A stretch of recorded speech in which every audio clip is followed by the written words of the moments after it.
And we're now joined by SARS Commissioner Tom Moyane, who has a very grilling day in the Standing Committee for Finance in Parliament and has been at the centre of the storm and a lot of controversy that we need to dig through. Good evening to you, Commissioner, and thanks so much for your time. Always good to see you. How did you survive Parliament and while you're being under attack, so to speak? What goes through your mind?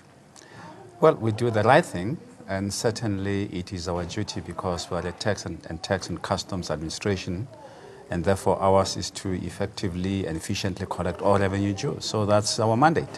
It's been a very tough day in the office since you assumed the post of Commissioner, and especially when it comes to the media reports about yourself, the fact that there is suspicion or criticism about the capacity and leadership quality of SARS. What have you made out of it? How do you surmise it too? I think, we need to take a pause here and at times be frank and brutal about the issues that we speak about. At times you want to get into a denial position, but it has to have to do with color and race. The cognition of the fact that those positions are reserved for a certain class of people. But certainly that has not meant me to feel as if I'm inadequate. You occupy a position of responsibility, and therefore you have to act responsibly. And that has made me feel more stronger and to be more resilient to do with the things that I've been mandated to do. Perception is very strong as well. Do you think that you've been able to influence or persuade taxpayers and South Africans, take us into your confidence that indeed SARS is in capable hands?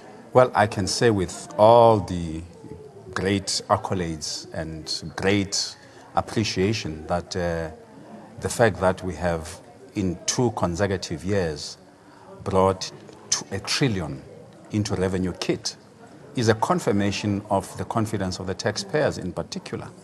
And of course, appreciation that SARS is in good hands, because if SARS was not having a leadership that is capable, that is focused, all those numbers that we're speaking about would not have been achieved. A former or erstwhile Finance Minister Pravin Gordhan saying that SARS is a political more political agency, if you will, and that doesn't necessarily have the capacity, and I'm paraphrasing. What is your response to that? Well, he's entitled to his views. SARS is supposed to be apolitical. SARS serves all South Africans of different shapes, colors, rich or poor, and therefore it must maintain that position. And our motto, which is at the center, is at your service. At your service, therefore, means that we should be able to deal with every taxpayer and trader fairly, equally, without fear or favor. Don't you feel you have the obligation to disprove the fact that it's not necessarily politically influenced? You're not one of the precedent's keepers, as in the Jacques Paul book, albeit that you're seen, on social engagements with the president. How then do we decipher where SARS is at the moment? Well, I think it needs a very feeble mind to believe into the narrative that SARS has to be political. And therefore, as I've stated categorically, that my duty and my responsibilities must not see taxpayers in terms as to who are they in the community and what position they hold. Because the taxpayer is at the epicenter of what South Africa is all about. You highlighted some of your achievements with regards to the R1 trillion in 2 successive years, but there's also the 50 billion rand or so shortfall. So how then do you explain, or how do you mitigate the impact of that in the SARS coffers? Well, perhaps people are having an amnesia of history. The 50 billion that is spoken about today and that we are discussing this evening, South Africans should also rewind their tapes and their memory. There was a time in 2009 and 2010, the budget was revised to 60 billion. And that was not news.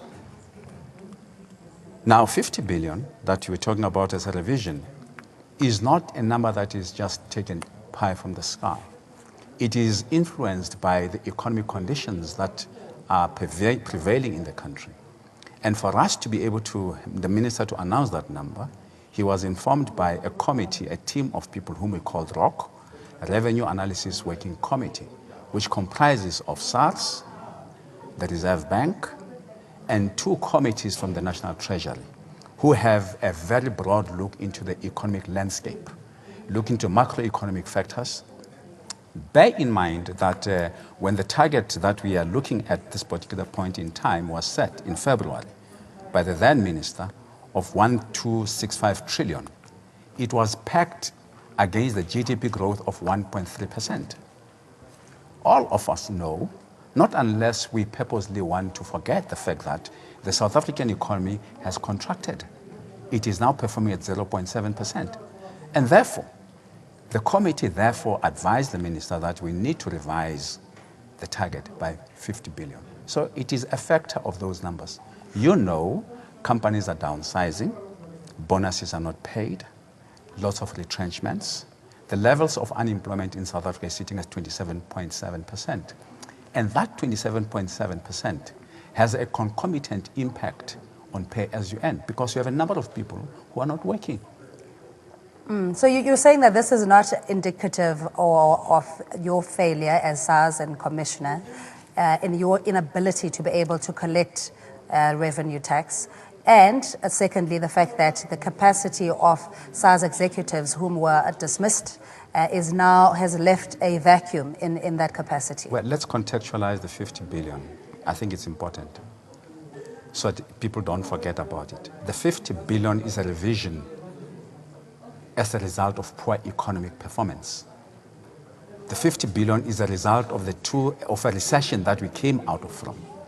And therefore, it is important that this matter should not be forgotten, that SARS has no role in playing that particular aspect. It's a revision taken collectively as a consensus by the parties that I've mentioned. And therefore, the 50 billion cannot be attributed to SARS. It is attributed to the economy. And unless we want to make SARS as if it is at the center of this, then it's a wrong assessment. It's simple economics 101 or finance 101, that the 50 billion is a factor of the economy. It's not performing. All right, and it doesn't have to do with non-compliance, especially tax morality or apathy, where people, because of lack of confidence within the leadership at SARS or alleged discomfort with the current situation at SARS, are simply not being compliant. Well, let me use the word perhaps not much used. I should think there's a miasma. There's this smell that is being pushed to create a sentiment that SARS is not at work. SARS is in good hands, and SARS is doing everything. The fact that we've been able to perform at very high levels is a confirmation of the fact that the taxpayers in South Africa in particular are responsible for the performance that we have. And therefore, we cannot forget that particular aspect. The people who have left SARS, frankly speaking, we have 14,000 men and women who are at work on a daily basis, whose main objective is to collect as much revenue as possible. You have a leadership capability that is broad and in depth, and it is focused into making South Africa great, for which I am proud to be leading in that organization. And therefore, it does not arise that there is tax revolt, but tax compliance and tax morality is at the center of every country wherein citizens of all walks of life must pay their taxes fairly and equally. Okay, and what about with the tax ombudsman saying that the retention of the refunds is also in a sense to make SARS look good or your balance sheet to look good? I think we did tell South Africans at one point when the issue of an investigation by the tax ombudsman on this issue, we openly, unambiguously said we welcome this, because the role of the tax ombudsman is exactly an oversight one. And indeed, we said we'll collaborate and participate. We did that. We announced to South Africans, and the investigation was completed. A report was given to us. We accepted the outcome, and we started looking at some of the gaps and the lapses that were there in the system. Bear in mind, there is nothing like perfect organization. And we made a public apology, wherein there were cases wherein taxpayers were not assisted to be able to get their refunds. But we cannot begin to say that SARS has maintained a position wherein these amounts of monies were there to help boost our image. But certainly we have accepted, and I don't see the reason why this matter is being regurgitated in the media as if we had not accepted, and we have indicated that we have collaborated. And the tax ombud did indicate that there were instances which they confirmed that had we not been able to be eagle-eyed and meticulous, we could have lost a lot of money. And we stopped close to about 30 billion that was fraudulently being slipped out of the country or from the fiscus. So there are measures. There is the committee that deals with VAT refunds. And there's a risk engine that we have within the organization that deals with all risk, with all the VAT refunds that we do in the organization. And how successful has that process been in ensuring that the recipients receive their refunds and the illicit flow is also prevented? It has been successful. The fact that we've been able to stop this particular year close to about 15 billion, it tells you that we're not sleeping on our job. And therefore, the risk engine and the team that works in this particular sector are doing the best that they could. But I must indicate that as the economy is not performing, those who have malfeasance will have to create other means of trying to sniff and steal as much money as possible from the organization. And therefore, we need to be able to be meticulous in whatever we do. So we are alert and alive to every scheme that the fraudsters are trying to milk the system. So we are stopping them. But certainly, I can assure you that those that were found involved in this particular act, some of them are serving jail time. All right, I just want to move on to another controversial issue, that of the reinstatement of Mr. Jonas Makwakwa and whether he did receive a golden handshake or not. In your view, were there irregular payments that you have made to him? It's laughable. I should think people should be able to read the annual financial statement and people should be able to read the annual report.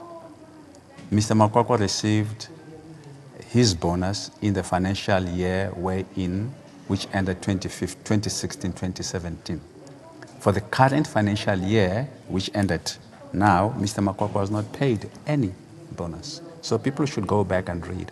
So there was no golden handshake. So we don't believe in golden handshakes. Okay, but there's also the issue of whether the investigation into the so-called suspicious transactions between Mr. Makwakwa and his partner, and whether the consideration of the Financial Intelligence Center were investigated. Can you just clarify the conflicting response or reports that we're getting? Well, there are two things here. Makwakwa is an employee of SARS, so there is an employer-employee relationship. What we received from FIC had two components. One, we needed to look into whether there was misconduct as relates to the SARS Code of Conduct, and then of course the issues which the FIC indicated that they were of criminal nature. Those that are within the criminal side were referred to the competent authorities like the police. So SARS concentrated on what is called misconduct with respect to the SARS Code of Conduct. And that which is within the police, I have no role, no responsibility. But suffice to tell South Africans tonight that the FIC and the Hawks did confirm to me, the Hawks in particular, that they've received an inquiry. So that has nothing absolutely with me. So the Makwakwa matter, from a SARS perspective, we dealt with the misconduct as it relates to SARS Code of Conduct. And for that, he was not found guilty. You are also reluctant, or in acting on your authority to suspend Mr. Makwakwa while under investigation. Why was that? Cindy, let's be factual here. Why should there be double jeopardy? I have completed that which is in my power and my responsibility. And he has been found not guilty. And why should I preempt that he's guilty before I do have charges that might emanate or may not emanate from the competent authorities? It has never happened. We're violating the law. We're violating the Constitution. People are said to be, there are cases where each are opened, but I've never seen anybody wherein there's a case, there's an arrest. There has to be a process. The process has to be followed. As soon as we get a report from the Hawks and the NPA in particular, and the charges that says this particular employer has been found to be in conflict with the law, and these are the charges, certainly, as a responsible leader, as the head of the institution, I'm duty-bound to act accordingly. And that has not happened. And you stand by your word in the worst-case scenario where your own belief that there is no wrongdoing could potentially be overturned, so to speak. Well, I cannot predict what would come from the competent law enforcement authorities. But as regards the part that has to do with SARS, I stand firm, and I want to confirm here that the decision by a very senior, competent counsel who sat as the chairperson of the disciplinary process, reputable, I cannot go and change it. He has applied his mind. All the due processes within the law, labor law in South Africa, were followed. And therefore, his decision and that of the committee and the Human Resource Committee and the Employment Relations, we sat and looked at this report, and I was very happy to say this decision is logical. And therefore, I applied my mind, and the minister was informed accordingly. And therefore, the decision to reinstate him was based on the fact that that matter is closed. Yes, but why do you think, in your view, as there's still such harsh criticism towards you, especially in the mainstream media? Well, I think they must explain themselves as to which areas of dissatisfaction that they are not happy with, and therefore be forthright with us. But it is very clear that anybody who sits in a very administrative and position of authority must be able to discharge his responsibilities equitably. And I suppose the tumultuous relationship that you expressed even on the show with the our finance minister, that it was strained, to put it politely. With the criticism that comes from him at any given opportunity in public, yes, what does that do then to the image of SARS? And do you engage to almost appeal, to collaborate and work together with you? I usually have learned from my life experience that don't get into a fight that you'll never be able to win with somebody or people who have a different agenda. The relationship that I had with the previous minister, I think it's better put into a different context because it will defocus me. I am focused in the relationship wherein respect and collegiality is at the center.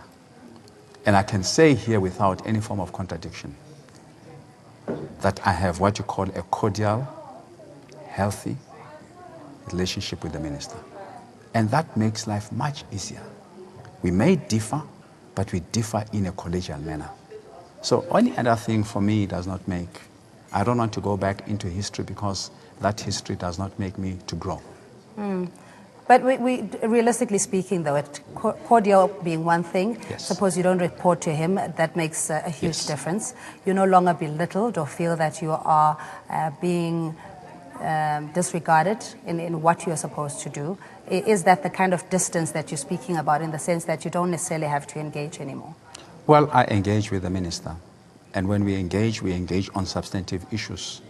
And when we engage at the center of whatever we discuss, there's that mutual respect and recognition of the fact that we both occupy positions of responsibility. And therefore, it's for the common good of this country to make the country great.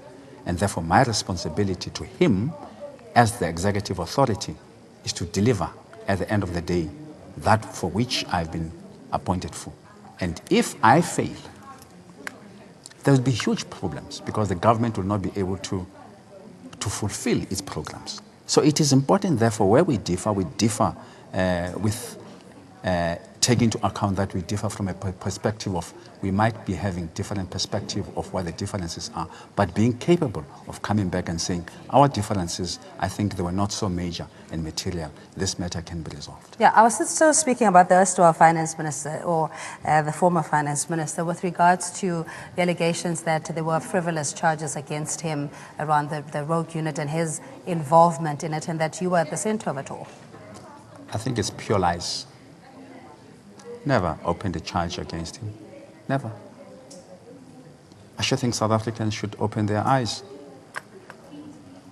I opened a case against criminal activities that were reported to me. As a citizen of this country, empowered by the Constitution like any other South African, and occupying a position of responsibility, it is my duty, if crime is reported to me, which is of serious nature, that I inform the competent authorities that this has been reported to me. That's exactly what I did. Why would he maintain that this had been a personal vendetta, specifically targeting him because of a certain corruption activity that has been taking place within SARS, or the protection of certain politicians? Well, I think he must explain that himself. The fact of the matter is that I reported that which needed to be reported. And I'm proud like any other person who reports crime. And if I don't, then I'll be the one who is behind bars. Okay, let's go to the KPMG report, or the Sikhakhane report. Yes. In which of the two can now finally put the rogue unit matter to rest? The rogue unit matter is not a figment of somebody's imagination. It's a reality. And you cannot run away from the fact that Advocate Sikhakhane, SC, having been given the task to do an investigation with a team that he has, that will put his reputation online and provide a report that has no substance. And I must also put on record that I did not commission that report. That report was commissioned before I arrived. All I did was to receive the report. And the report gave the outcomes that perhaps some people did not expect that it will go that way. And it was compounded further after I got this report that two officials came and made a confession. And it consolidated the outcome of what Sikhakhane was saying. And therefore, the issue of the rogue unit, it's still in the purview of the National Prosecution Authority and the competent authorities. But let's put the flip side there off. Yes. For that converse is the KPMG report, which Yes. was subsequently then augmented and certain aspects of it taken out. And there was a initiative Yes. to have the money returned to SARS. Have they paid back the money? Well, they have come back, I think a week ago, promising that they'll pay them back the money. What I found it very strange is that you have a client who gives you the terms of reference, what you need to do. You give a report, and all of a sudden you do a 360 degrees and you distance yourself from the report. Components of the report. It's unethical, it's unheard of. They sit with the report 18 months down the line. All of a sudden you wake up after amnesia, and you said certain components of that report are not valid in law. We are the ones, and they did not have the courtesy and the decency to come to the commissioner or to SARS to say, let's have a discussion. All what we get is type of ambush, and it's unacceptable. It speaks volumes of an organization to act in this manner. And we have made a statement, we made a public statement, that report is final. It's complete. No component of it is not going to be edited. It's as is, because we paid for it, they accepted the money, and they gave us a report. And as memory would give us sense, now they want to distance themselves. Let me say to South Africans, that report still remains valid, and it still remains a complete story of what they were paid for. So in short, you're saying that Pravin Gordhan is still under investigation? No. I'm saying the report by KPMG, as the terms of reference agreed by all parties, still remains valid. And it's the sole owner and ownership of the IP remains SARS. As to what the outcome and the decisions, the conclusions made are as valid as far as the investigation as it goes. Okay. Let's, in conclusion, Commissioner, your proximity to President Jacob Zuma and the implications in the Jacques Paul, the President's Keeper book. Yes. Are you one of the President's keepers? Are you a crony? Are you captured, so to speak? Well, I'm not the President's crony. I'm too young to be President's crony. And I'm too young to be able to influence the President. And I should think it's demeaning to say that I could be influencing the head of state who appointed me to do what is expected of me. I think it would be very much disingenuous and to give the book credence, because the factual inaccuracies, the backtracking and what have you, I'm not sure as to what the intention of the book is all about. But certainly, I'm not captured by anybody. I was on your station some time back. You asked me. I'm a man of my own. I take decisions as I see them. I apply my mind. I'm not anybody, and I don't want to be seen as somebody who is being manipulated. I run my institution as professionally as I can. So whatever that book has to say, it's just a figment of his imagination. So you had no part in helping the President? Well, the closeness to the President. With his tax compliance? Well, I can't talk about tax compliance of anybody. Tax Administration Act, I can't speak about somebody's tax matters. And I think South Africans should learn that I work within the Act. The Tax Administration Act prohibits me to talk about taxpayers' matters in the public domain. And I don't know why there is this strong narrative and push that we should do that. Why was it not done before? Why all of a sudden it has become fashionable that we should be speaking about some people's taxpayers? Sitting with you here, I have no right to be talking about your tax affairs. It is confidential. And it's a mantra that is maintained by all tax administration all over the world. Why has it to be different from South Africa? We have a tax administration. People should read it. Section 6 of the Tax Administration Act states very clearly. Well, Commissioner, it has been indeed a pleasure and privilege to be with you, and thank you for the clarity of some of these key questions that we grapple with on a day-to-day basis. We hope to have you again soon. Thank you very much. Thanks for having me. We're speaking to SARS Commissioner Tom Moyane, who had a grilling day in the Standing Committee for Finance in Parliament to clear the allegations and controversies regarding the revenue services. We take a break. I will see you shortly. ANC Decides just after this.